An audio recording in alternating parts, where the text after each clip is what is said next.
Und ich bitte zu mir auf die Bühne Kieren McCarthy, der Buchautor der Sex.com Story, und er ist auch Director of Communication bei ICANN.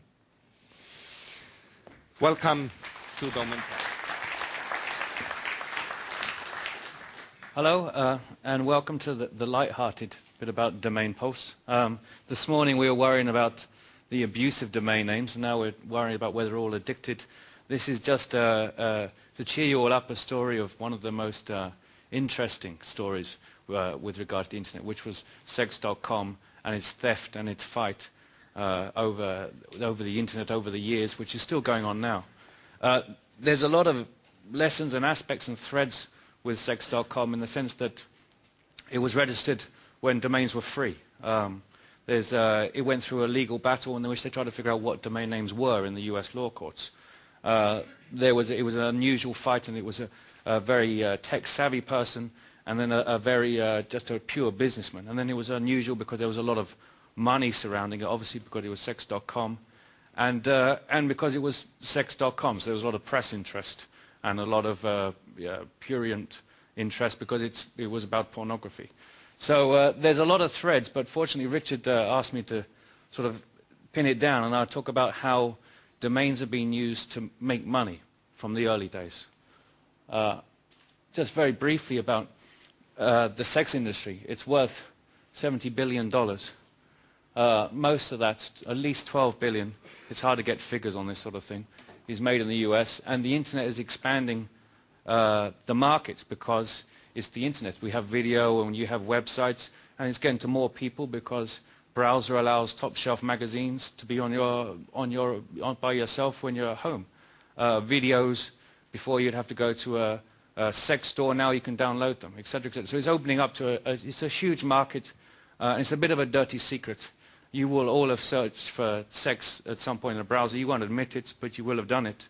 40% of Google searches are for sex. It's a sort of it's a really big internet industry. But what the hell does that got to do with domain names? Well, this is why you're all here. There was a time when Google didn't exist. I know that sounds weird now. There was a time when mobile phones didn't exist as well, but where we had to pick up a landline and you had to sort of speak to people's parents before you could speak to your friends. If you remember back, that's what used to happen. When Google wasn't there, when search engines weren't there, the biggest domain name was sex.com.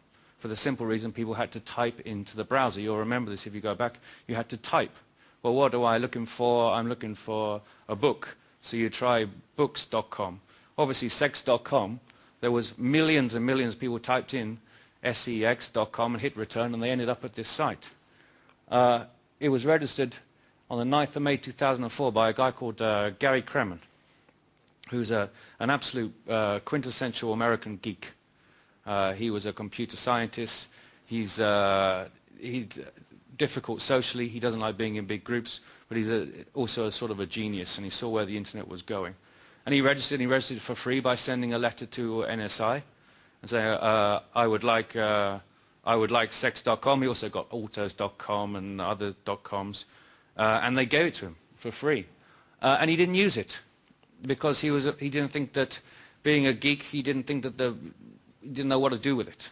He had various other things. He had Match.com. He started Match.com, thought dating was fine. He didn't know what to do with sex, and he didn't think the internet was ready for it. So he didn't use it at all. He sent a test emails to make sure the domain worked, did nothing with it until it was stolen in September 2005. That's wrong, actually. This is 1994. My own slides are wrong. 1994. No, why did no one raise that? So you're all 1994, stolen in 1995. Just when, actually I think it was NSI started charging the $50 just before, maybe it was just before September 1995. But that's how this con man, Steven Cohen, heard about domain names. And then he stole it, which I'll tell you about how he stole it. It took a long time to unravel how he stole it. But he stole it, and then all he did was stuck up ads to other porn sites, and it was an enormous success. This is the first use of sex.com. All they had was he just stuck up JPEGs. JPEGs which he sold to other sites, other pornography sites. And they were, I actually did drag down I can get a copy of what the site looked like, but I didn't think it'd be a good idea to show you what the site was, because it was pretty hardcore. If you remember the early days of the internet, it was pretty strong images and strong language. But basically he just sold ads on his site, and they paid $45,000 per picture ad and then $10,000 per text ad. And he just ran it on this sex.com. People typed in sex.com, they came. He made an absolute fortune, did absolutely no work at all. I think there was maybe about 10 pages on the entire site, and he was making hundreds of thousands of dollars every month, which is something which didn't very much please the guy that he'd stolen it from, who didn't know how it had been stolen or why he wasn't himself making hundreds of thousands of dollars every month. So it's hard to tell how much he made. I think he made 100 million. They got experts on it, and they said they could calculate that he'd made $60 million over 5 years, but there's probably more, about 100 million. And all it was this is the first use of domains. If there was a lot of people coming to a website, long before we have the domain tasting, you can make money. And so they monetized it from having the biggest domain on the internet. What's interesting, Gary Kremen, this is even before the domain names on the internet, Gary Kremen was very clever and always looking at ways of making money using his technical knowledge. And he started a company called Electric Classifieds, which, if you dig back in the archives, was hailed as one of these new super net companies. This is the future. You should buy shares in this. It's fantastic. And their basic idea was, we don't know what the hell's going to happen on the internet. We have no idea what's going to happen on the internet. This is before the eBays and before the Facebooks, before probably even Amazons came on. No one had any idea. All they knew was that this was a great connecting tool.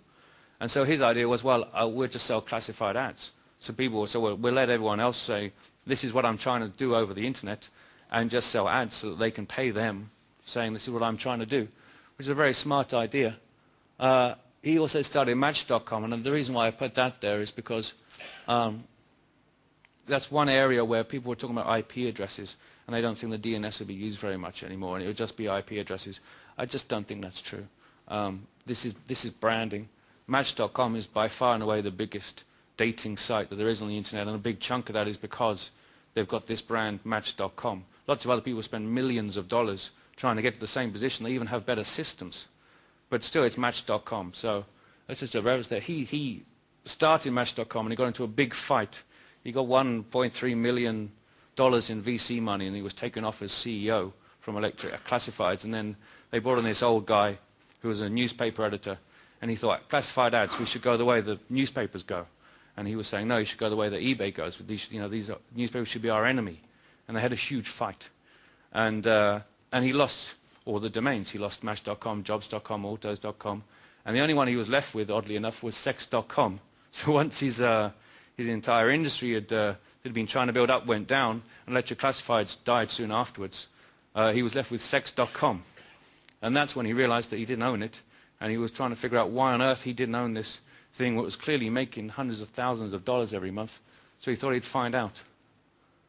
So how did he steal it? Well, it's not easy to steal a domain. And this one was particularly interesting. Steven Cohen is this remarkable man, very utterly charming. If you were to meet him, he lives in Los Angeles, which unfortunately is where I live at the moment, so I'm hoping he doesn't learn that. He's utterly charming.